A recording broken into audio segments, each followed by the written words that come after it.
जरांगे पाटलांना आंदोलन करण्याची गरजच भासणार नाही मुंबईत, त्यापूर्वीच प्रश्न सुटेल. गिरीश महाजनांना शुभेच्छा.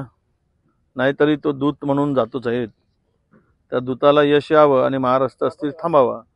परंतु महाराष्ट्राच्या हा दूतांनी वारंवार जाऊन तिकडे तारकावर तारीख दिल्या. मुख्यमंत्र्यांचा दूत बनून जातो, कधी उपमुख्यमंत्र्यांचा. विषय काय आहे की हा प्रश्न सुटावा.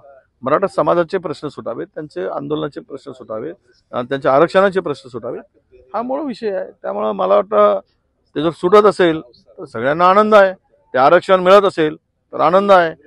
आणि निवळ तुम्ही पुन्हा तारीख नव्यानं देऊ नका, प्रश्न सोडवा. ओबीसीच्या आरक्षणाला धक्का न लावता, ओबीसीच्या अंगावरचे कपडे न काढता जे देता येईल ते सर्व द्या.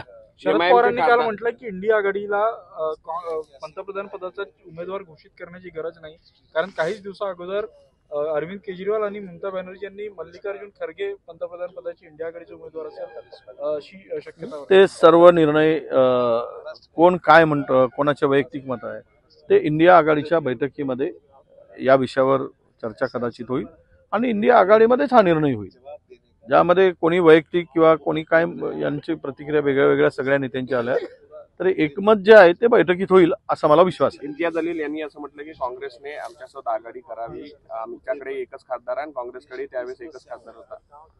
नाही, तो आघाडी कोणी कोणाबरोबर कसं 29 तारखेला परवाला 29 तारखेला दिल्लीत बैठक आहे. आम्ही राज्यातील सर्व नेते त्या बैठकीला जाणार आहोत.